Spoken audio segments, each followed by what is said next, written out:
ये कहानी पूर्ण रूप से काल्पनिक है जो कि लेखक की कल्पना पर डिपेंड करता है।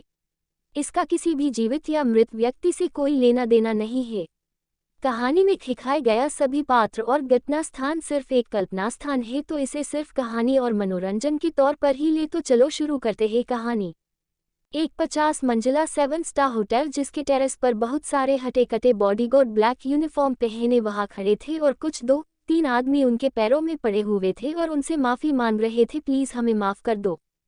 उनमें से एक बॉडीगार्ड उन आदमियों की बात सुन के उसे देखते हुए बोलता है, तुमने बहुत बड़ी गलती कर दी है, तो अब तुम्हारी सजा भी खुद बॉस तय करेंगे। और रही माफी की बात, तो भूल जाओ कि तुम्हें माफी अब मिलेगी, क्योंकि कि तभी ऊपर आकाश में चॉपर की आवाज आने लगती है जो वहां ही आ रहा था। उस चॉपर को देखो, आदमी जो रो के माफी मांग रहे थे वो लोग और डर जाते हैं और धर धर कांपने लगते हैं। तभी देखते ही देखते वो चॉपर इस बड़े 7 स्टार होटल के टेरेस पर लैंड करता है और उसमें एक हटा कटा मस्कुलर बॉडी का लड़का उतरता है जिसकी हाइट करीब 5.9 होगी उसकी। वो नीचे उतरता है और एक नज़र सबको देखता है। तभी चॉपर में से एक और लड़का नीचे उतरता है जिसकी हाइट करीब 6.2 है। वो चॉपर में से बाहर आते हैं। वो आदमी उसे देख के डर के मारे पीछे जाने लगते हैं। तभी वहाँ एक गाना गाने की आवाज़ आती है जो कि था ये सॉन्ग, नायक नहीं खलनायक हूँ मैं, जुल्मी बड़ा दुखदायक हूँ मैं, तुम सब के लिए। ये सॉन्ग वही लड़का गाते हुए चॉपर से निकल रहा था जिसे सुन के सब लोग डर रहे थे, क्योंकि ये कोई और नहीं हमारे कहानी का हीरो और विलेन त्रियांश ओबोराय है जिसकी हाइट 6.2 है। उसका चेहरा इतना खतरनाक दिख रहा था कि वहाँ के सब बॉडीगार्ड उसे देखकर एक कदम पीछे लेते हैं, क्योंकि त्रियांश बहुत गुस्से में था। उसकी वो लाल आंखें जो गुस्से के मारे आग उगर रही थी। त्रियांश के लंबे कंधे तक आते बाल जो उस चॉपर की हवा से उड़ रहे थे जिसके कारण वो और खतरनाक दिख रहा था। त्रियांश यही सॉन्ग आगे हुए अपने कॉल एक्सप्रेशन के साथ आगे बढ़ रहा था। नायक नहीं खलनायक हूँ मैं, जुल्मी बड़ा दुखदायक हूँ मैं, तुम सब के लिए। त्रियांश उन आदमियों के सामने आके एक बड़े से चेयर पर महाराजा की तरफ बैठ जाता है और उन्हें अपनी लाल दहकती आंखों से देखते हुए बोलता है, अब तक कितनी इन्फॉर्मेशन भेजी न्यूयॉर्क के पुलिस को मेरी इनलीगल कामों की और कल के होने वाली डील की। वो आदमी डरते हुए उसके पैरों में गिर जाते हैं और बोलते हैं, हमें माफ कर दो बॉस, हम आइंदा ऐसा काम नहीं करेंगे, प्लीज हमें छोड़ दो। त्रियांश उन सबको देख बहुत जोर जोर से हंसने लगता है। उसकी खतरनाक हंसी सबको और डरा रही थी। त्रियांश हंसी हंसते हुए अचानक रुक जाता है और अपनी खतरनाक आंखों से देखते हुए बोलता है, त्रियांश ओबोरॉय की डिक्शनरी में माफी नाम का कोई शब्द ही नहीं है। इतना बोल के त्रियांश उन्हें कॉलर से पकड़ के दोनों आदमी को अपने एक एक हाथ में पकड़ के उठा लेता है और उन्हें टेरेस की दीवार से नीचे लटका के आगे बोलता है, सिर्फ सजा है, वो भी सिर्फ मौत की सजा। वो आदमी त्रियांश की ये बात सुन के और डर जाते ही, क्योंकि ऑलरेडी त्रियांश ने उन्हें होटल की दीवार से नीचे लटकाया था। वो इन नज़र नीचे देखते हैं तो और डर जाते ही, क्योंकि उस होटल की ऊंचाई ही 50 मंजिला थी जिसे नीचे देखने से नीचे चल रहे सब लोग छोटे छोटे नजर आ रहे थे। उन्हें डर था कि कहीं त्रियांश उन्हें होटल छत से नीचे ने फेंक दे, पर त्रियांश की बातें सुन के वो लोगों की सांस ही रुक जाती है। तभी एक और लड़का जो त्रियांश के साथ था चॉपर में, वो दूसरे आदमी को लेके आता है और उसे भी छत ने नीचे टांग देता है। तभी त्रियांश ने जिन्हें पकड़ा था वो लोग बोलते हैं, प्लीज बॉस हमें माफ कर दीजिए, हमें छोड़ दीजिए। त्रियांश के चेहरे पर एक ईवल स्माइल आती है और वो उन आदमियों को देख बोलता है, चलो तुम्हारी आखिरी इच्छा पूरी करता हूँ, तुम्हें छोड़ देता हूँ। इतना सुनते ही वो आदमी खुश हो जाते हैं कि तभी उनकी चीख पूरे एरिया में गूंज जाती है, क्योंकि त्रियांश ने उन्हें छोड़ दिया था जिसके वजह से वो आदमी टेरेस से नीचे गिर रहे थे। तभी उस लड़के ने भी उस आदमी को छोड़ दिया जिसे वो भी टेरेस से नीचे गिरने लगा। त्रियांश नीचे देख के डेविल स्माइल करते हुए बोलता है, देखो पहले मुझे बोल रहे थे मुझे छोड़ दो और जब इनकी इच्छा पूरी की तो भी चिल्ला रहे थे। इतना बोल के त्रियांश नीचे उन्हें गिरते हुए देखकर फिर से वही सॉन्ग गाने लगता है, नायक नहीं खलनायक हूँ मैं, जल्मी बड़ा दुखदायक हूँ मैं। ये गाते हुए त्रियांश उन्हें अपना एक हाथ दिखा के बाय बोलते हुए आगे बोलता है, तुम सब के लिए। इतना बोल के त्रियांश पीछे मुड़ता है जिसे देख उसके बॉडीगार्ड जल्दी से अपना सर नीचे करके सीधे खड़े हो जाते हैं। त्रियांश सबको एक नज़र देखता है और नीचे जाने लगता है। टेरेस से त्रियांश के लंबे कंधों तक आते बाल वहाँ की वजह से लहरा रहे थे जो उससे बहुत खतरनाक रुख दे रहे थे। त्रियांश चलते हुए होटल के टॉप फ्लोर पर आता है जहाँ उसका रूम था, क्योंकि ये होटल ही त्रियांश ओबोरॉय का था और यहाँ हमेशा ही उसका एक रूम रहता है जिसे वो काफ़ी किसी को नहीं देता है, जिसमें वो खुद आराम करता है। एक और रूम उसके नाम का ही यहाँ रहता है जिसके बारे में हम जल्द ही जान जाएंगे। त्रियांश अपने रूम में जाने से पहले अपनी कॉल वॉइस में बोलता है, वीर कल की डील की तैयारियां करो और हाँ तुम्हें पता है ना मुझे अभी क्या चाहिए। वीर त्रियांश की बात सुन के बोलता है, हाँ मुझे पता है त्रियांश, तुझे क्या चाहिए मैं अभी इंतजाम करता हूँ। ये सुनते ही त्रियांश रूम में चला जाता है और वीर अपने रूम में। ये वीर है त्रियांश का दोस्त जो उनके इनलीगल या लीगल कामों में बराबर का हिस्सेदार है। यही वो लड़का था जो त्रियांश के साथ अभी टेरेस पर था, जिसने दूसरे आदमी को टेरेस से नीचे फेंका था। त्रियांश सबको एक नज़र देखता है और नीचे जाने लगता है। टेरेस से त्रियांश के लंबे कंधों तक आते बाल वहाँ की वजह से लहरा रहे थे, जो उसे बहुत खतरनाक रुख दे रहे थे। त्रियांश चलते हुए होटल के टॉप फ्लोर पर आता है जहाँ उसका रूम था, क्योंकि ये होटल ही त्रियांश ओबेरॉय का था और यहाँ हमेशा ही उसका एक रूम रहता है जिसे वो काफ़ी किसी को नहीं देता है, जिसमें वो खुद आराम करता है। एक और रूम उसके नाम का ही यहाँ रहता है, जिसके बारे में हम जल्द ही जान जाएंगे। त्रियांश अपने रूम में जाने से पहले अपनी कॉल्ड वॉइस में बोलता है, वीर कल की डील की तैयारियां करो और हाँ तुम्हें पता है ना मुझे अभी क्या चाहिए। वीर त्रियांश की बात सुन के बोलता है, हाँ मुझे पता है त्रियांश, तुझे क्या चाहिए मैं अभी इंतजाम करता हूँ। ये सुनते ही त्रियांश रूम में चला जाता है और वीर अपने रूम में। ये वीर है त्रियांश का दोस्त जो उनके इनलीगल या लीगल कामों में बराबर का हिस्सेदार है। यही वो लड़का था जो त्रियांश के साथ अभी टेरेस पर था, जिसने दूसरे आदमी को टेरेस से नीचे फेंका था। अब आगे त्रियांश अपने होटल के रूम में आता है। उसका रूम बहुत लग्जरियस था, वहाँ पे हर एक सामान लाखों में था। रूम में बीचों बीच एक बड़ा बेड था। त्रियांश एक नज़र रूम को देखता है और फिर वॉशरूम में चला जाता है फ्रेश होने। थोड़ी देर बाद त्रियांश फ्रेश होके बाहर आता है। उसके शरीर पर शिवाय टॉवेल के कुछ नहीं था। त्रियांश के वी सैफ बॉडी पर ब्लैक टॉवेल, जिसे त्रियांश काफी हॉट लग रहा था। उसके आर्ट पैक अप और छोड़ा सीना, गठीला बदन, उसके मजबूत बायसेल्फ, उसके मस्कुलर बॉडी, लंबे बालों से गिरता टप टप पानी उसके मस्कुलर बॉडी पे, जिसे देख कोई भी लड़की पागल हो जाए। त्रियांश वैसे ही चलते हुए एक बड़े से कांच के खिड़की पे खड़ा हो जाता है और बाहर अपनी काली गहरी आंखों से देखने लगता है। ऐसे ही कुछ टाइम बाद त्रियांश अपने कपड़े पहनकर वहां से निकल जाता है। वीर त्रियांश का नीचे वेट कर रहा था। उसके आते ही एक बॉडीगार्ड का गेट खोलता है तो त्रियांश का में बैठ जाता है। वीर भी ड्राइविंग सीट के बगल वाले सीट पर बैठ जाता है और देखते ही देखते कार उस होटल से निकल जाती है। थोड़ी देर बाद त्रियांश की कार एक बंगले के सामने रुकती है। को दिखने में बहुत खूबसूरत था। त्रियांश कार से उतर के बंगले में जाता है, जो बाहर से दिखने में जितना खूबसूरत था उसे कहीं ज्यादा अंदर से खूबसूरत था। बंगला अंदर से पूरा वाइट था और चमक भी रहा था और घर में करोड़ों की चीजें रखी गई थी जो अलग अलग देशों से मंगाई गई थी। वीर त्रियांश के पीछे आते तब त्रियांश वीर को देख बोलता है, कहाँ है। वीर उसकी बात समझ जाता है और त्रियांश को देख बोलता है, गेस्ट रूम में है जा। त्रियांश कुछ नहीं बोलता और गेस्ट रूम की तरफ बढ़ जाता है और वीर से देख के आगे बढ़ जाता है। त्रियांश गेस्ट रूम के बाहर खड़ा था, वो दरवाजा खोलता उसे पहले ही कोई दरवाजा खोलता है। त्रियांश अंदर जाता है तभी कोई दरवाजा बंद करता है और बोलता है, जनाब को हमारी याद आ ही गई। इतना बोलकर वो लड़की त्रियांश को पीछे से पकड़ लेती है। तभी त्रियांश उसका हाथ देखता है जो उसके सीने पर था। त्रियांश जल्दी से उसका हाथ पकड़ के उसे आगे खींचता है और उसे बेड पर धकेलते हुए बोलता है, कोई मुझे मेरे मर्जी के खिलाफ छुए मुझे पसंद नहीं, अपनी औकात में रहो। इतना बोल के अपनी कपड़े उतारने लगता है। उस लड़की को त्रियांश की बात का बुरा लगता है, पर वो कुछ नहीं बोलती और हंसते हुए त्रियांश को देखती है जो अपने कपड़े उतार रहा था। तभी त्रियांश उसे देख अपनी कोल्ड वॉइस में बोलता है, अपने कपड़े उतारो, तुम्हें क्या लगता है मैं खुद तुम्हारे कपड़े उतारूंगा। वो लड़की त्रियांश की बात सुन के अपने कपड़े उतारते हुए बोलती है, आखिरकार तुम्हें मेरी जरूरत बढ़ ही गई ना। देखो आज रात में तुम्हें खुश कर दूंगी, फिर तुम्हें मेरे सिवा कोई और नहीं चाहिए होगी। ऐसा है माया का रूप और माया झाल। तभी त्रियांश एक फीकी हंसी हंसते हुए बोलता है, बार में नाचने वाली का जादू मुझ पर चलेगा। त्रियांश ओबेरॉय, पर तुम शायद मुझे जानती नहीं हो। कोई नहीं। इतना बोल के त्रियांश उस लड़की के ऊपर आता है और बिना किसी वार्निंग के उसमें समा जाता है, जिसे उस लड़की की चीख निकल जाती है। लड़की की चीख सुन के त्रियांश डेविल स्माइल करता है और उसके साथ इंटीमेट होने लगता है। वो लड़की भी त्रियांश का साथ देने लगी थी। वो लड़की आज बहुत खुश थी कि उसे त्रियांश ओबेरॉय के साथ रात बिताने का मौका मिला है। वो लड़की आज बहुत खुश थी क्योंकि उसे पैसे भी वैसे ही मिलने वाले थे जिससे उसकी जिंदगी सुधर सकती है।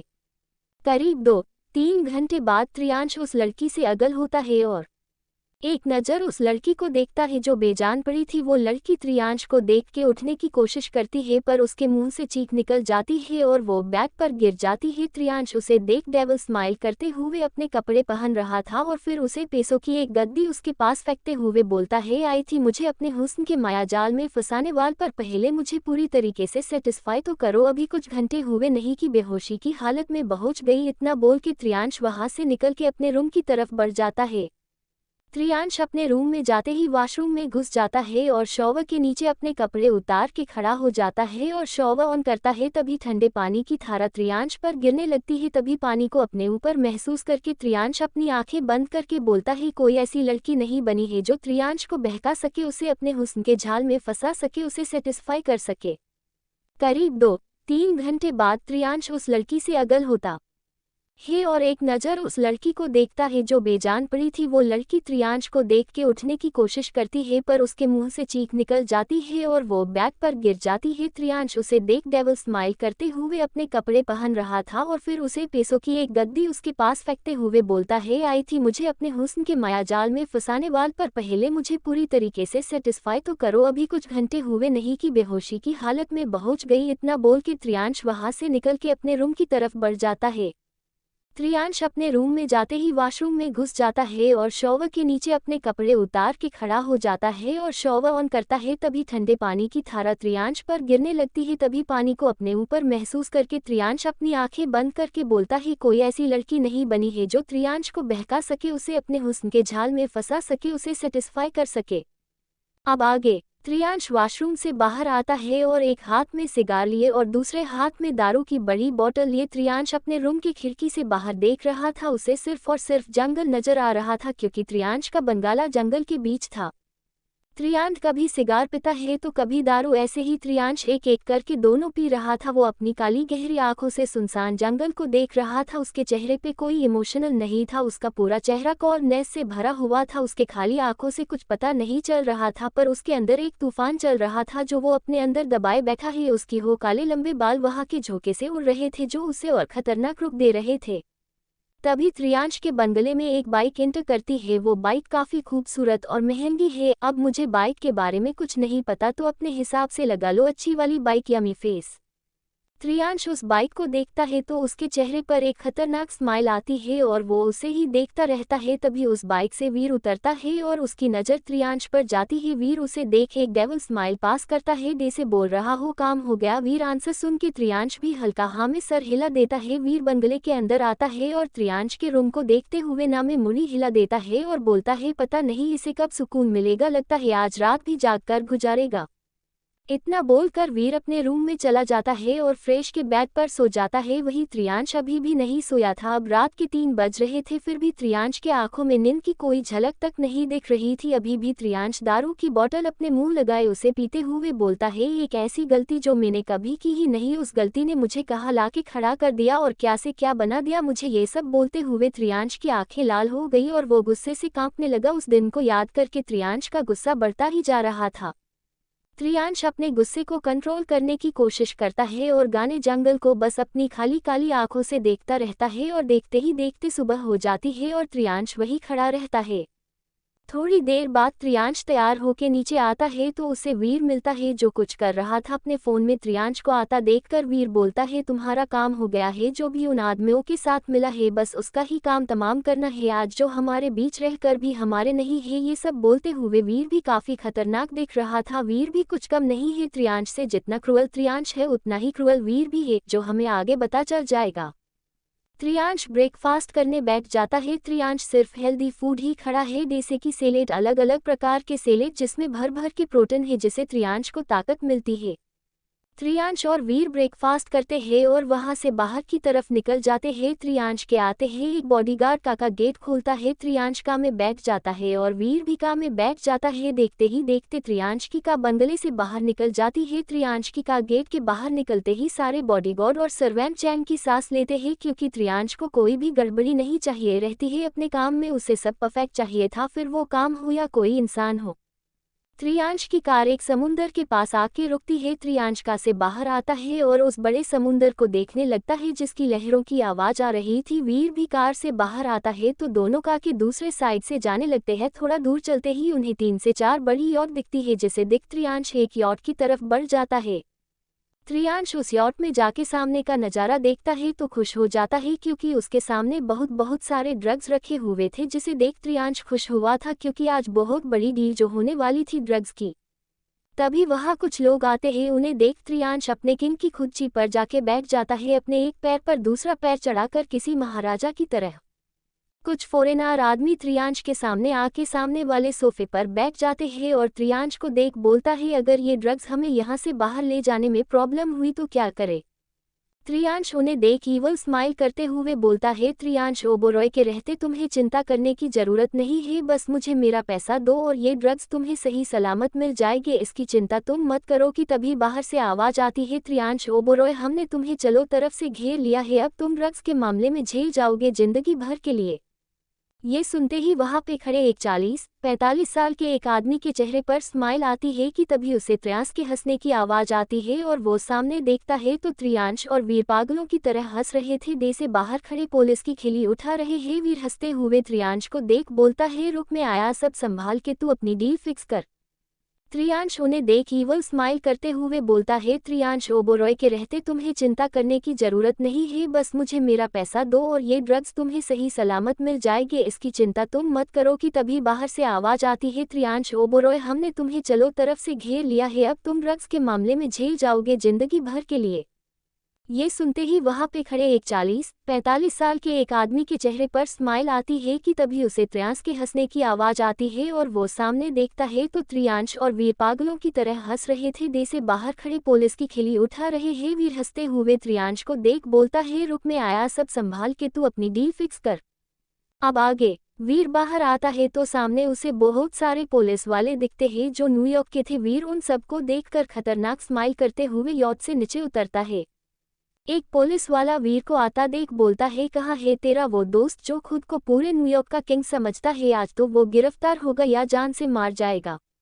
वीर उसके मुंह से ये सब सुन के हंसने लगता है। वीर को हंसता देखकर वो पुलिस वाला चीर जाता है और अपने दांत पिसते हुए वीर को देख बोलता है, ज्यादा हंस मत क्योंकि उसके बाद तेरा ही नंबर है, और अपने आंखों को खोल के देख चारों तरफ, तुझे लगता है तुम दोनों यहाँ से बच के जा पाओगे, आज पूरी पुलिस फौज आई है तुम्हारे दोस्त के स्वागत के लिए।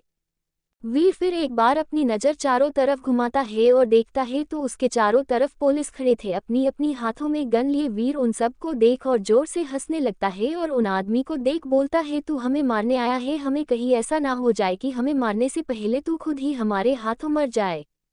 वो पुलिस वाला और चीर जाता है और गुस्से में दांत पिसते हुए बोलता है, तू हमें मरेगा। इतने पुलिस वालों को तुम्हें पता है क्या कि तुम दोनों से पूरा न्यूयॉर्क नफरत करता है और आज मैं पूरे न्यूयॉर्क को तुम दोनों से आज़ाद कर दूंगा। तभी सबके कानों में सॉन्ग गाने की आवाज़ आती है, नायक नहीं खलनायक हूँ मैं, जुल्मी बड़ा दुखदायक हूँ मैं, है प्यार क्या मुझको क्या खबर, बस यार नफरत के लायक हूँ मैं, नायक नहीं खलनायक है तू।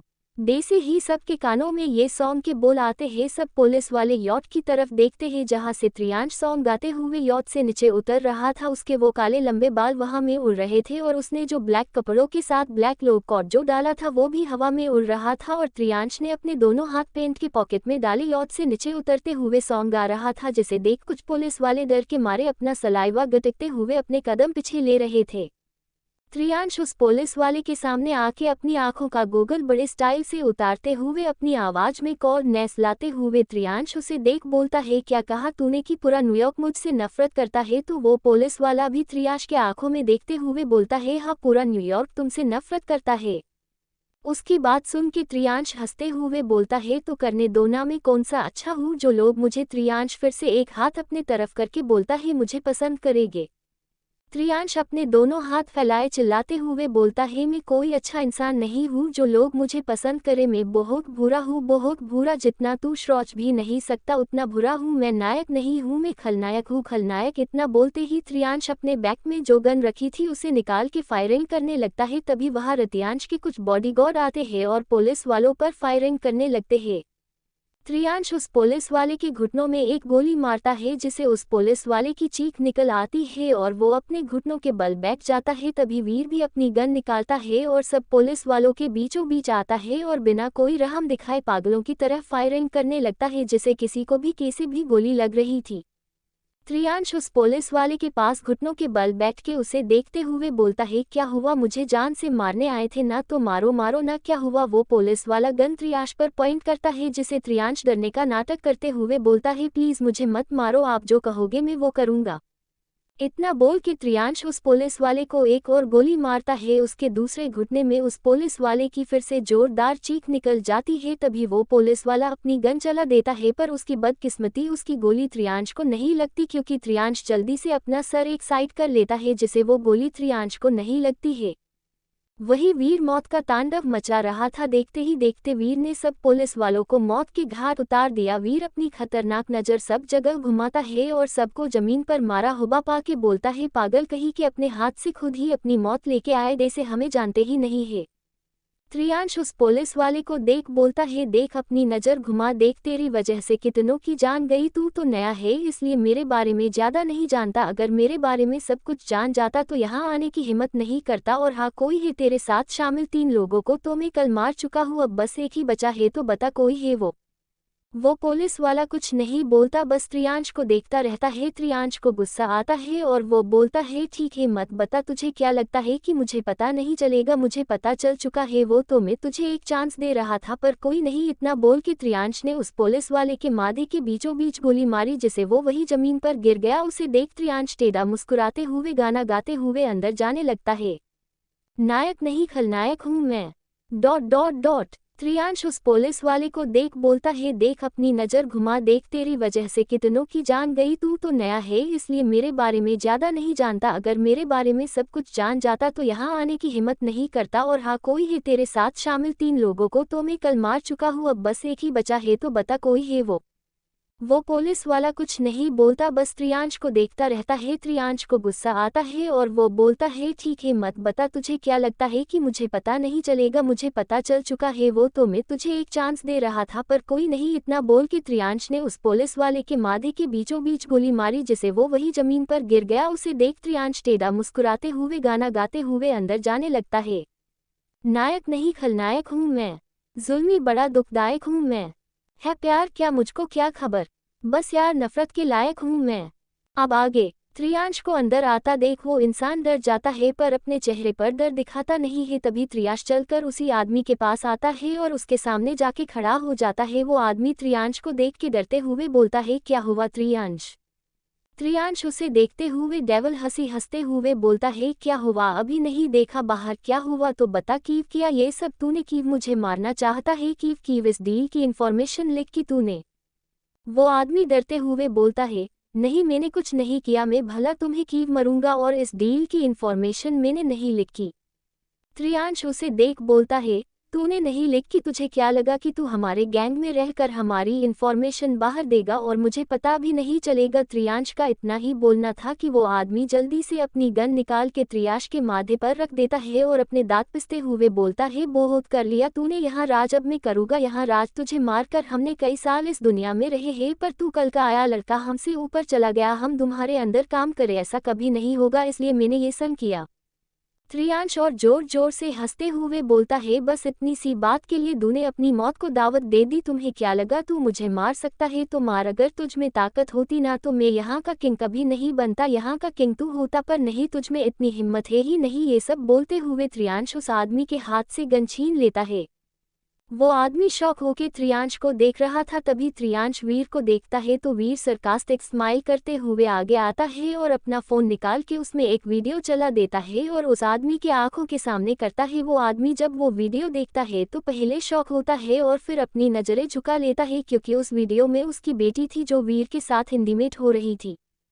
त्रियांश वीर को देख बोलता है, इस वीडियो को पूरे न्यूज़ चैनल पर चला दो, और हाँ, इस वीडियो को हर एक के फ़ोन में भी आना चाहिए। तभी वो आदमी त्रियांश के पैर में गिरकर बोलता है, प्लीज़ ऐसा मत करो, मेरी बेटी की इज्जत मत उछालो।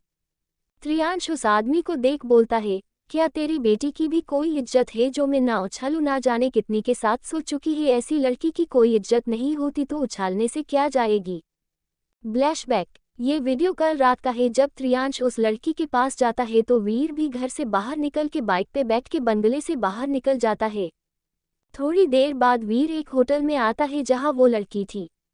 वीर एक रूम को खोलता है और उसके अंदर चला जाता है। वीर ने वहां पहले से कैमरा लगवा दिया था। वीर उस लड़की को देखता है जो दिखने में काफी खूबसूरत है। वीर इस लड़की के पास जाता है। वो लड़की वीर को देख के खुश हो जाती है क्योंकि उसे ऐसे ही लड़के तो पसंद थे जिसकी मस्कुलर बॉडी है और दिखने में हैंडसम। वो लड़की त्रियांश के साथ भी फिजिकल होना चाहती है पर उसे अब तक मौका ही नहीं मिला था। पर जब वो वीर को देखती है तो उसे वीर भी पसंद आता है और आज वो वीर के साथ इंटीमेट होने वाली है। ये सोचकर ही वो पागल हो रही थी पर उसे क्या पता है कि वीर यहाँ क्यों आया है। वीर बैग की ड्रॉर से एक पैकेट निकालता है कि तभी वो लड़की वीर के पास आती है और सेड्यूस करने लगती है। वीर उसकी गर्दन पे किस करने लगता है और उसे लेके बैग पर आता है। वो लड़की वीर के कपड़े उतारने लगती है तो वीर भी उसके कपड़े उतार देता है और देखते ही देखते दोनों इंटीमेट हो जाते हैं। फ्लैशबैक एंड वीर उस आदमी को देख के हंस रहा था। वो आदमी त्रियांश के पैर में गिर के गिड़गिड़ा रहा था कि ऐसा ना करे। तभी त्रियांश उस आदमी को देख के बोलता है, ये सब तो तुम्हें तब सोचना चाहिए था ना जब मुझसे पंगा लेने की सोच रहे थे। अब बहुत देर हो गई। इतना बोल के वो वीर को देख बोलता है, वीडियो हर न्यूज़ चैनल पर चाहिए मुझे, समझे। तो वीर वैसा ही करता है और सब न्यूज़ चैनल को वो वीडियो भेज देता है। तभी वहाँ उस यॉट में न्यूज़ चलने लगती है जहाँ उसकी बेटी वीर के साथ थी। उस लड़की का चेहरा दिख रहा था पर वीर का चेहरा नहीं दिख रहा था, उसके चेहरे को ब्लर किया गया था। ये देख के उस आदमी को गुस्सा आता है और वो उठ के त्रियांश पर हमला करता है पर त्रियांश उसी का हमला उस पे करता है। उस आदमी ने अपने पैंट में से इस चाकू निकाला था और उसे त्रियांश पर चलाया था पर त्रियांश ने अपनी फुर्ती दिखा के वो चाकू उसके हाथ से लेके उसे के पेट में घुसा देता।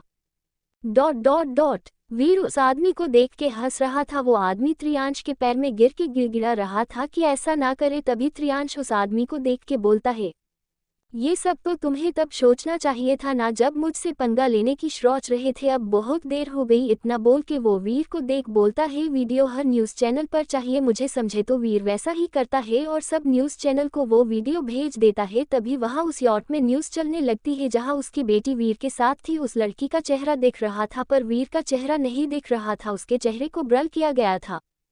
ये देख के उस आदमी को गुस्सा आता है और वो उठ के त्रियांश पर हमला करता है पर त्रियांश उसी का हमला उस पे करता है। उस आदमी ने अपने पैंट में से इस चाकू निकाला था और उसे त्रियांश पर चलाया था पर त्रियांश ने अपनी फुर्ती दिखा के वो चाकू उसके हाथ से लेके उसे के पेट में घुसा देता है। अब आगे त्रियांश उस आदमी को चाकू मारता है, उससे भी उसका पेट नहीं भरता तो त्रियांश उस आदमी के पेट से चाकू निकालता है और फिर एक बार मरता है। ऐसे ही त्रियांश ना जाने कितनी बार उस आदमी को चाकू मारता है। त्रियांश के चेहरे पर कोई गिल्ट नहीं था उस आदमी को जान से मारने का, उसका चेहरा अभी भी भावहीन था। उस आदमी का खून त्रियांश पर भी आए थे जिसे त्रियांश खून से भर गया था और खतरनाक भी देख रहा था। त्रियांश उसे आखिरी चाकू मारने के बाद उसे यॉट से नीचे किसी कचरे की तरह फेंक देता है और अपनी खतरनाक आंखों से सबको देखता है जो वहां डील करने आए थे। सब लोग त्रियांश का ये रूप देखकर डर जाते हैं। जो लोग डील करने आए थे वो लोग जल्दी से वीर के पास जाके बोलते हैं, हमने ये डील फिक्स कर दी है, हम आपको कुछ देर में 10 करोड़ भेज देते हैं, आप हमें बस ये ड्रग्स हमारे देश पहुंच देना। इतना बोल के वो डीलर वहां से निकल के भागने लगते हैं जिसे देख वीर जो सोफे पर बैठा था उसके चेहरे पर खतरनाक स्माइल आती है। वहीं दूसरी तरफ एक घर जो ज्यादा बड़ा नहीं था पर हाँ छोटा भी नहीं था, वो घर देखने में काफी खूबसूरत था। उस घर के बाहर 2 कार खड़ी थी जो ज्यादा महंगी नहीं थी। तभी उस घर में से एक औरत की आवाज आती है। वो बोल रही थी, प्रिंसेस उठो, देखो कितना टाइम हो गया है। ये सब बोलते हुए वो औरत एक रूम में जाती है। उस रूम की खिड़की के पर्दे हटा देती है जिसे सूरज की किरणें उसे मासूम सी लड़की के चेहरे पर पड़ती है जो बेड पर अपना टेटी को कस के पकड़ के सो रही थी। जैसे ही उसके चेहरे पर हल्की हल्की धूप गलती है तो वो लड़की चादर अपने मुंह पे लेके सो जाती है जिसे देख वो औरत अपना सर ना में हिला देती है। वो औरत उस लड़की को उठाने लगती है पर मजाल है कि वो लड़की उठे। तभी उस औरत के दिमाग में कुछ आता है और वो उसे लड़की को देख बोलती है, देखो अगर तुम अभी नहीं उठी तो मैं तुम्हारा सारा ब्रेकफास्ट रामू काका को दे दूंगी, फिर रामू काका अच्छा ब्रेकफास्ट खाएंगे जो मैंने तुम्हारे लिए बनाया है, चॉकलेट मिल्क शेक, सैंडविच, तुम्हारा फेवरेट क्रीम केक, सब मैं रामू काका को से दूंगी। अब मैं जा रही हूँ सारा ब्रेकफास्ट रामू काका को देने। इतना सुनते ही वो लड़की झट से अपने बेड से उठकर बाहर भागते हुए अपनी प्यारी आवाज में बोलती है, नहीं मम्मा, मेरा ब्रेकफास्ट रामू काका को मत दो, अगर रामू काका ने मेरा ब्रेकफास्ट खाया तो आपकी पीहू क्या खाएगी मम्मा। हाँ, ये है हमारे कहानी की हीरोइन पीहू जो है तो सही 18 साल की पर उसका दिमाग है 5 साल की बच्ची की तरह। वो औरत पीछे मुड़ के पीहू को देखती है जो अपना छोटा सा टेटी अपने छोटे छोटे हाथों में पकड़कर अपने छोटे छोटे पैरों से भागते हुए उस औरत के पास आती है जो उसकी मम्मी थी। उसका नाम आनंदी कपूर को सिंगल मदर है, दिखने में काफ़ी खूबसूरत। यही खूबसूरती तो पीहू को विरासत में मिली है जो दिखने में काफ़ी खूबसूरत है। आओ तो बात करते हैं हमारे हीरोइन के बारे में। समुद्र जैसे गहरी नीली आंखें जिसमें मासूमियत ही मासूमियत है, काले घने बाल जो उसकी कमर से थोड़ा ऊपर है, चेहरा तो इतना मासूम कि सामने वाला सोचने पर मजबूर हो जाए कि कोई इतना मासूम कैसे हो सकता है। उसकी मासूमियत ही उसकी खूबसूरत में चांद चांद लगा रही थी। पीहू का गोरा गोल्डन रंग, हाइट 5.2 है, फिगर किसी मोलन से कम नहीं है। आनंदी जी पीहू को इस तरह भागता देख अपनी चिंता भरी आवाज में बोलती है, अरे अरे पीहू इतना मत भागो, गिर जाओगी। पीहू अपने छोटे छोटे हाथों में टेटी को पकड़े आनंदी जी के पास आके बोलती है, मम्मा आप मेरा ब्रेकफास्ट किसी को मत देना, पीहू सारा ब्रेकफास्ट खा जाएगी। आनंदी जी पीहू को देख हंसते हुए बोलती है, हाँ हाँ मैं तुम्हारा खाना किसी को नहीं दूंगी, पहले फ्रेश तो हो जाओ ना। पीहू अपने मुंह का पाउच बना के अपनी प्यारी सी आवाज में बोलती है, नहीं मम्मा पहले खाना फिर बड़े नहाना। आनंदी जी पीहू की बात सुन के हंसने लगती है और बोलती है, नहीं चलो पहले नहा लो फिर खाना मिलेगा। इतना बोल के आनंदी जी पीहू को लेके फिर से उसकी रूम में जाती है और उसे वॉशरूम के बाहर खड़े होके बोलती है, जाओ जाके नहाओ। पीहू आनंदी जी को देखते हुए अपना मुंह बना के बोलती है, मम्मा आप पीहू को नाई नाई करवाओ ना। आनंदी जी पीहू का मुंह देख बोलती है, नहीं अब तुम्हें खुद ही नहाना सीखना होगा। पीहू अपने छोटे छोटे हाथों में टेटी को पकड़े आनंदी जी के पास आके बोलती है, मम्मा आप मेरा ब्रेकफास्ट किसी को मत देना, पीहू सारा ब्रेकफास्ट खा जाएगी। आनंदी जी पीहू को देख हंसते हुए बोलती है, हाँ हाँ मैं तुम्हारा खाना किसी को नहीं दूंगी, पहले फ्रेश तो हो जाओ ना। पीहू अपने मुंह का पाउच बना के अपनी प्यारी सी आवाज में बोलती है, नहीं मम्मा पहले खाना फिर बड़े नहाना। आनंदी जी पीहू की बात सुन के हंसने लगती है और बोलती है, नहीं चलो पहले नहा लो फिर खाना मिलेगा। इतना बोल के आनंदी जी पीहू को लेके फिर से उसकी रूम में जाती है और उसे वॉशरूम के बाहर खड़े होके बोलती है, जाओ जाके नहाओ। पीहू आनंदी जी को देखते हुए अपना मुंह बना के बोलती है, मम्मा आप पीहू को नाई नाई करवाओ ना। आनंदी जी पीहू का मुंह देख बोलती है, नहीं अब तुम्हें खुद ही नहाना सीखना होगा। अब आगे पीहू अपना छोटा सा मुंह गुब्बारे जितना फुला लेती है और मम्मी को देख अपने क्यूट से आवाज में बोलती है, मम्मी चलो ना नन्ही नन्ही करवाओ ना। आनंदी जी उसे देख अपनी आंखों छोटी करके बोलती है, नहीं पीहू जाओ जाके खुद ही नहाओ, नहीं तो तुम्हारा सारा खाना मैं रामू काका को दे देती हूँ। इतना बोल के आनंदी जी जाने लगी, तभी पीहू झट से आनंदी जी के सामने आके उनके हाथ में अपना छोटा सा टेटी दे देती है और अपनी क्यूट सी आवाज में बोलती है, नहीं नहीं मम्मी पीहू जा रही है नन्ही नन्ही करने। इतना बोल के पीहू वॉशरूम में घुस जाती है। आनंदी जी पीहू को देख पहले तो उसकी प्यारी प्यारी बातें और हरकतें देख मुस्कुरा देती है, फिर उनके चेहरे पर एक उदासी आ जाती है और वो वॉशरूम के डोर के पास देखकर बोलती है, मुझे तुम्हें स्टोन बनाना ही होगा, पर मैं ये सब कैसे करूंगी अकेले, कब तक मैं तुम्हें उस दरिंदे से बचाऊंगी। इतना सब याद करते हुए और बोलते हुए आनंदी जी की आंखों में आंसू आ जाते हैं।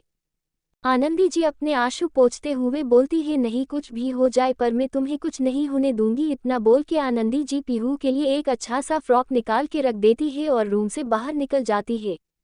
पीहू थोड़ी देर में नहा के बाहर आती है और अपने रूम को अपनी छोटी छोटी क्यूट आंखों से देखते हुए बोलती है, अरे मम्मी कहाँ गई, अब पीहू क्या पहनेगी। तभी उसकी नज़र बैग पर जाती है और उसे देख पीहू खुश होते हुए बोलती है, अरे मम्मी ने पीहू के लिए फ्रॉक निकाल के रखा है। इतना सब बोलते हुए पीहू अपने दोनों से ताली बजा रही थी और उस फ्रॉक को देख के खुश हो रही थी।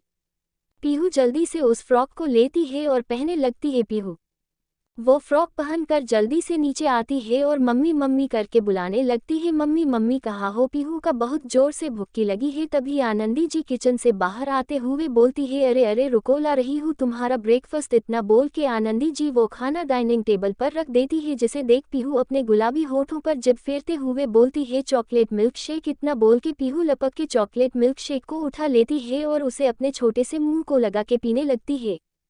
आनंदी जी पीहू की हरकत देखकर उस पे गुस्सा करते हुए बोलती है, पीहू ठीक से बैठ के पियो और ऐसे कोई हरकत करता है, मैंने तुम्हें क्या सिखाया है कि ठीक से चेयर पर बैठकर खाना खाना चाहिए ना। तो मुंह अपना क्यूट सा फेस बनाकर चेयर पर बैठ जाती है और चुपचाप ब्रेकअप फास्ट करने लगती है। तभी आनंदी जी का फोन बजता है। आनंदी जी फोन को देख उस पे सो हो रहे नाम को देख एक नज़र पीहू को देखती है और फिर पीहू से बोलती है, पीहू तुम खाना खाओ, मैं अभी आए। हाँ तो पीहू अपना छोटा सा सर हाँ में हिला देती है और खाना खाने लगती है। आनंदी जी फोन लेके घर के एक कोने में चली जाती है और कॉल पिक करती है तो सामने से आवाज आती है, तुम पीहू को लेके मेरे घर आ जाओ, उसके बाद देखते हैं आगे क्या करना है।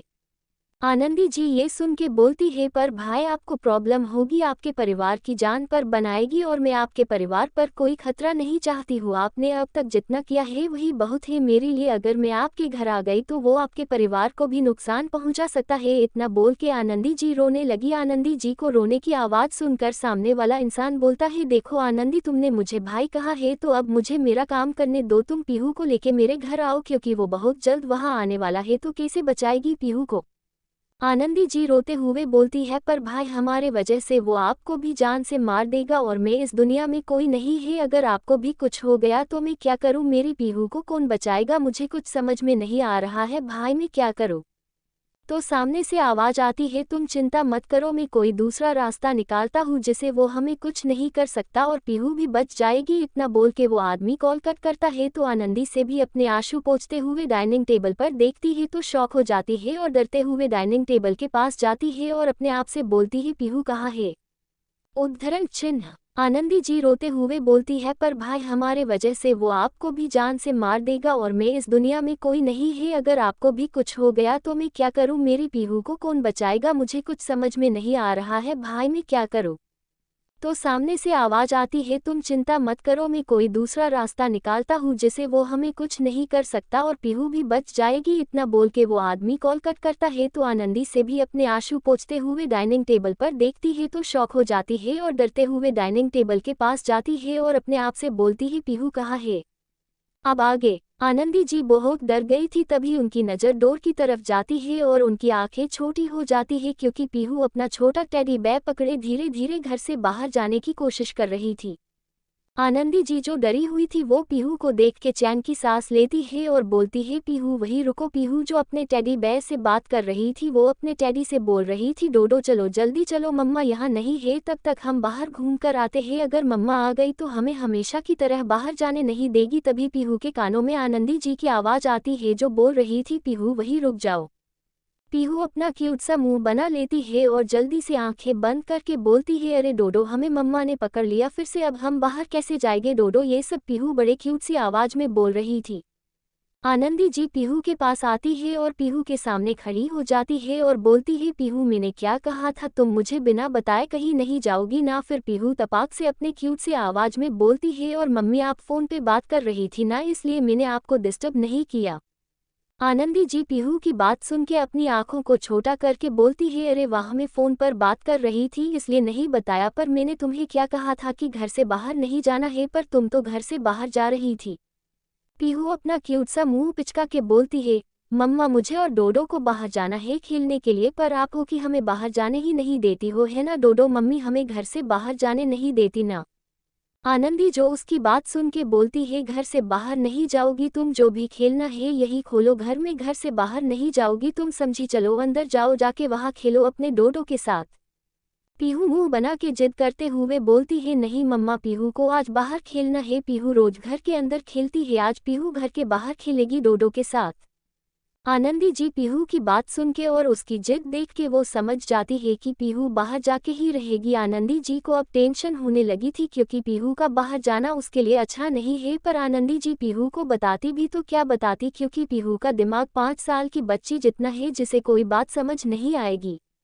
पीहू डोडो को लेके आनंदी जी के बगल से जाने लगती है, जिसे देख आनंदी जी बोलती है, अच्छा रुको मैं भी आती है, और तुम गेट से बाहर नहीं जाओगी, हम घर के आंगन में ही खेलेंगे, ठीक है।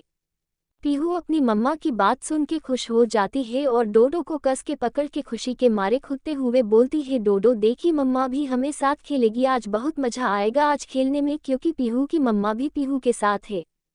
पीहू जल्दी से आनंदी जी का हाथ पकड़ के उन्हें खींचते हुए घर के बाहर लेके आती है। घर के बाहर कुछ हटे कटे बॉडीगार्ड थे जो उस घर को प्रोटेक्ट कर रहे थे। घर का बाहर का बड़ा गेट अंदर से बंद था जहां 2 बॉडीगार्ड तैनात थे और बाकी के आंगन में खड़े रहकर घर को प्रोटेक्ट कर रहे थे।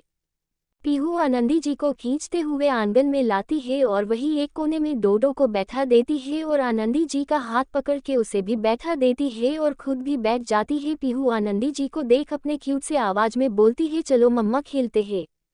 आनंदी जी कुछ नहीं बोलती, बस सर हाँ में हिला देती है तो पीहू डोडो और अपनी मम्मा के साथ खेलने लगती है। पर आनंदी जी का ध्यान खेलने में नहीं था, वो तो अपनी नज़रें चारों तरफ घुमा रही थी। उसे खेलने में कोई इंटरेस्ट नहीं था, रहता भी कैसे, क्योंकि पीहू जो खेल रही थी वो खेल तो किसी की समझने की बस की बात नहीं थी। पता नहीं क्या खेल रही थी।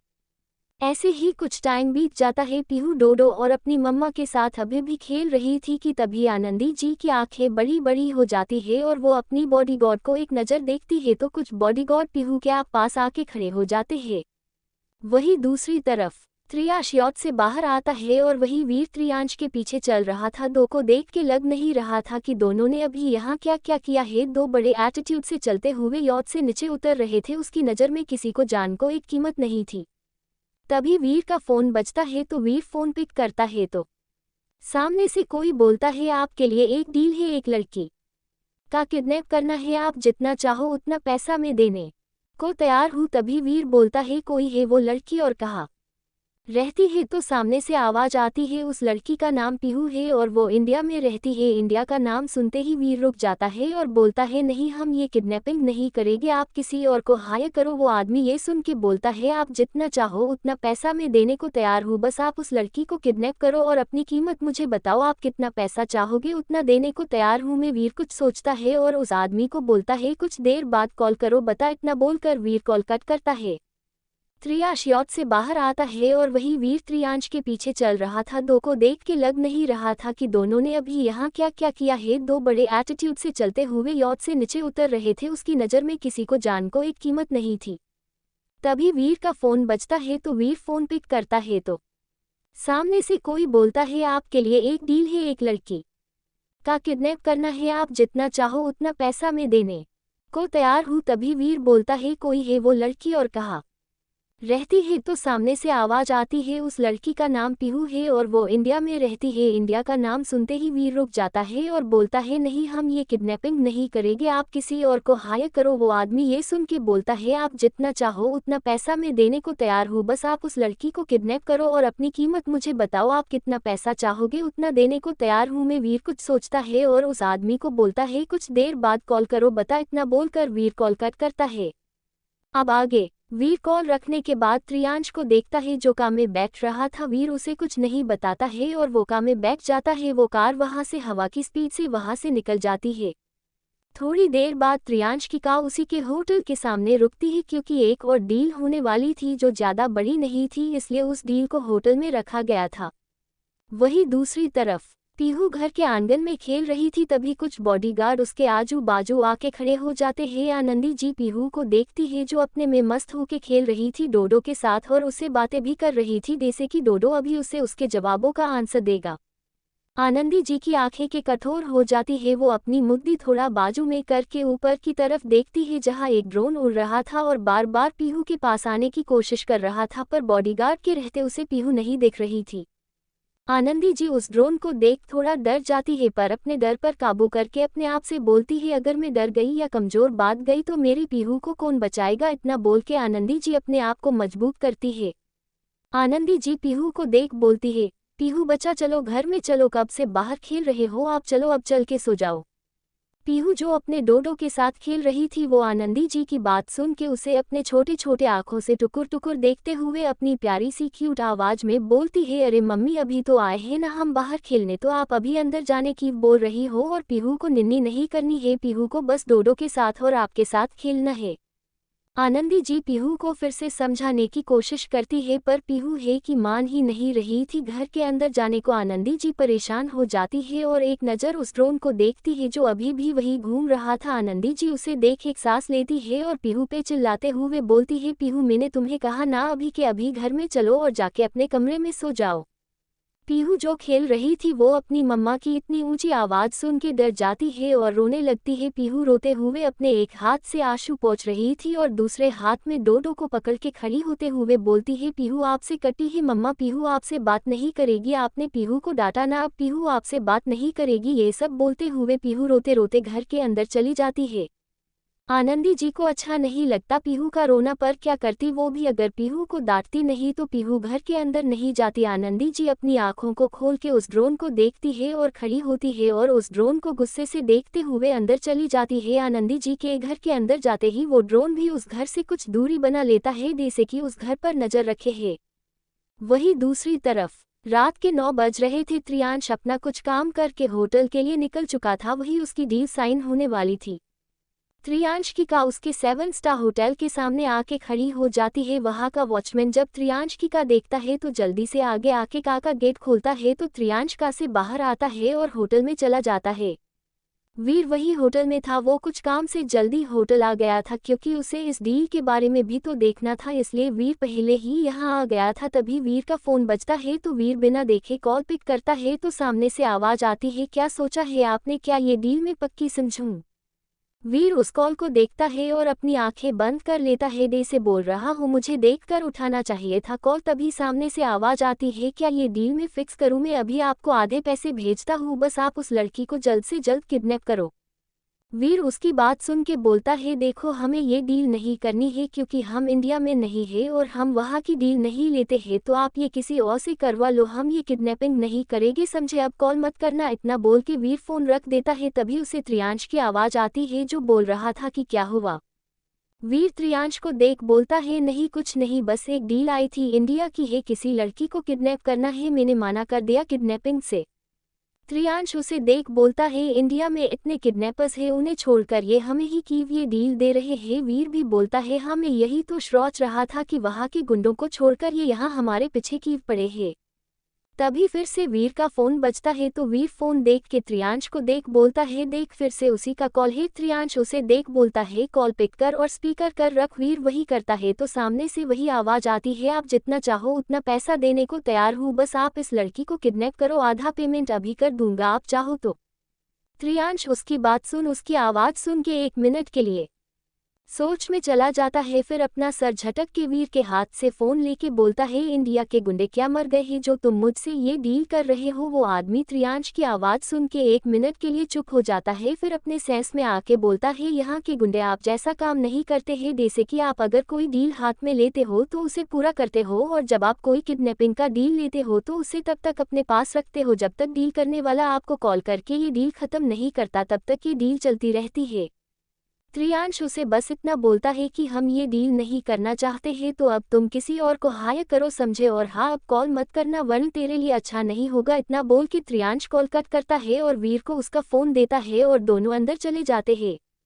त्रियांश उसकी बात सुन, उसकी आवाज सुन के 1 मिनट के लिए सोच में चला जाता है, फिर अपना सर झटक के वीर के हाथ से फोन लेके बोलता है, इंडिया के गुंडे क्या मर गए हैं जो तुम मुझसे ये डील कर रहे हो। वो आदमी त्रियांश की आवाज सुन के 1 मिनट के लिए चुप हो जाता है, फिर अपने सेंस में आके बोलता है, यहाँ के गुंडे आप जैसा काम नहीं करते हैं, जैसे कि आप अगर कोई डील हाथ में लेते हो तो उसे पूरा करते हो और जब आप कोई किडनैपिंग का डील लेते हो तो उसे तब तक अपने पास रखते हो जब तक डील करने वाला आपको कॉल करके ये डील खत्म नहीं करता, तब तक ये डील चलती रहती है। त्रियांश उसे बस इतना बोलता है कि हम ये डील नहीं करना चाहते हैं, तो अब तुम किसी और को हायर करो, समझे, और हाँ अब कॉल मत करना वरना तेरे लिए अच्छा नहीं होगा। इतना बोल के त्रियांश कॉल कट करता है और वीर को उसका फोन देता है और दोनों अंदर चले जाते हैं। अब आगे होटल ही त्रियांश का है तो उसके लिए एक सेपरेट हॉल था जहाँ वो मीटिंग करता है। त्रियांश वहाँ ही जाता है जहाँ मीटिंग होने वाली थी। त्रियांश हॉल में आके देखता है तो सामने एक आदमी था जिसकी उम्र करीब 40 साल की होगी और एक लड़की थी जिसने 3 पीस शॉर्ट ड्रेस पहनी थी जिसमें वो काफी खूबसूरत लग रही थी।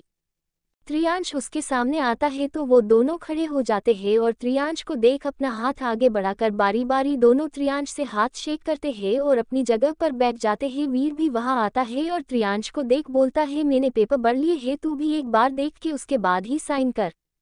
त्रियांश कुछ नहीं बोलता, बस सामने बैठे दोनों को देखता है और कुछ मीटिंग और प्रोजेक्ट की बातें करता है और पेपर साइन करता है। कुछ घंटे ऐसे ही मीटिंग चलती है, फिर मीटिंग खत्म होते ही वो दोनों जन उठ जाते हैं। वो आदमी त्रियांश से हाथ मिलाता है और वो लड़की भी त्रियांश से हाथ मिलती है, पर त्रियांश का हाथ छोड़ती नहीं है, जिसे देख त्रियांश अपने नजरें उठाकर उस लड़की को देखता है। वो लड़की त्रियांश को आंखों से ही इशारे करने लगती है और उसके हाथ पर अपने हाथ के अंगूठे से उसका हाथ सहलाने लगती है, जिसे त्रियांश समझ जाता है कि वो लड़की क्या करना चाहती है और क्या कर रही है, जिसे देख त्रियांश के चेहरे पर भी तेरी स्माइल आती है। त्रियांश की स्माइल देखकर वो लड़की समझ जाती है कि तीर निशाने पर लगा है, जिसे वो लड़की भी स्माइल करने लगती है और उस आदमी के साथ उसे होटल के अंदर जाती है, क्योंकि वो लोग एक रात इसी होटल में रुकने वाले थे और कल सुबह यहाँ से निकल जाने वाले हैं। त्रियांश भी वहां से चला जाता है। वीर भी त्रियांश के पीछे पीछे चला जाता है। त्रियांश रूम में जाने से पहले वीर को देखता है तो वीर जल्दी से हाँ में सर हिला देता है। त्रियांश रूम में चला जाता है और वीर एक वेटर को बुला के त्रियांश के दूसरे रूम में कुछ सामना रखवा देता है और अपने रूम में आके बैठ जाता है। कुछ देर बाद त्रियांश के रूम का डोर कोई नॉक करता है। त्रियांश के चेहरे पर डेविल स्माइल आती है और वो जाके डोर ओपन करता है तो सामने वही लड़की खड़ी थी जो कुछ देर पहले हॉल में मीटिंग कर रही थी। उस लड़की ने नाइट सूट पहना था जो काफी ज्यादा रिवीलिंग था, जिसमें से उसकी बॉडी के कुछ पार्ट दिख रहे थे। वो लड़की त्रियांश के रूम में आती है और त्रियांश के चेस्ट पर हाथ रख के सहलाने लगती है, जिससे त्रियांश की सांस भारी हो जाती है। वो उस लड़की को उठा लेता है और एक डोर के सामने जाके उसे ओपन करता है तो सामने एक और रूम था जो इस रूम से अटैच, और हाँ, ये वही रूम है जिसके बारे में हमें पहले चैप्टर में पढ़ा था। वो लड़की उस रूम को देख शौक होते हुए बोलती है, त्रियांश हम इस रूम में क्यों आए हैं? उस रूम में भी तो सब हो सकता है ना? त्रियांश उसे देख बोलता है, त्रियांश ओबोरोई के बेडरूम तक जाने की किसी लड़की की इतनी औकात नहीं है। उस लड़की ये सुन के गुस्सा आता है और वो उसके गोद से नीचे उतरकर बोलती है, क्या बकवास कर रहे हो तुम, और ऐसा कैसे बोल सकते हो तुम किसी लड़की के बारे में? त्रियांश उसे देख डेविल स्माइल करते हुए बोलता है, अच्छा तो तुम्हें बुरा लगा तो पर मेरा यही वसूल है। मैं किसी लड़की को अपने बेडरूम और बेड तक नहीं आने देता हूँ। तुम्हें भी फिजिकल नीड की जरूरत है और मुझे भी, तो देखो यहाँ करो या फिर मत करो, मुझे कोई प्रॉब्लम नहीं है। इतना बोल के त्रियांश पीछे मुड़ जाता है जाने के लिए। तो वो लड़की जल्दी से त्रियांश का हाथ पकड़ लेती है और उसे अपने पास लेते हुए बोलती है, अरे तुम तो बुरा मान गए, मैं तो यहाँ भी खुश हूँ, मुझे तो बस तुम चाहिए आज रात के लिए और कुछ नहीं। त्रियांश उसकी बात सुन के तिरछा मुस्कुरा देता है और उसके कपड़े उतारने लगता है। वो लड़की भी त्रियांश के कपड़े उतारने लगती है और देखते ही देखते त्रियांश उसके सारे कपड़े उतार देता है और उसे उठा के बेड पर सुला देता है और बेड से लगे ड्रावर से एक पैकेट निकालता है। वो लड़की त्रियांश की मस्कुलर बॉडी को देखकर ही पागल हो रही थी। वो त्रियांश को देख बोलती है, आज रात बड़ा मजा आने वाला है, जिसे सुन त्रियांश भी मुस्कुरा देता है और उसके ऊपर झुककर उसके गर्दन पर किस करने लगता है और देखते ही देखते त्रियांश उसके साथ इंटीमेट होता है और उस लड़की की मदहोश कर देने वाली सांसें पूरे रूम में गूंजने लगती है, जिसे पता चल रहा था कि उस रूम का माहौल क्या हो गया है। 4 घंटे बाद त्रियांश उस लड़की से अलग होता है और इसी लड़की के चेहरे को देखता है जो पूरा पसीने से भीग गया था और उसके चेहरे पर सेटिस्फैक्शन दिख रहा था और थकावट भी दिख रही थी। त्रियांश उससे अलग होता है और अपने हाथ में पकड़े पैकेट को उस रूम के फ्लोर पर फेंक देता है, जहां ऑलरेडी कुछ पैकेट थे जो त्रियांश ने अभी कुछ देर पहले यूज किया था। त्रियांश अपने कपड़े उठाता है और उसे पहनकर उसे रूम से अपने रूम में चला जाता है। वो लड़की अब खुली आंखों से त्रियांश को जाते हुए देख रही थी, पर वो उसे नहीं रोकती है क्योंकि उसे जो चाहिए था वो उसे मिल गया था, इसलिए वो लड़की वही सो जाती है। त्रियांश अपने रूम में आता है और वॉशरूम में चला जाता है। शॉवर ऑन करके त्रियांश शॉवर के नीचे खड़ा हो जाता है और नहाने लगता है। कुछ देर बाद त्रियांश वॉशरूम से बाहर आता है और कुछ निर्मल कपड़े पहनकर बेड पर जाके लेट जाता है।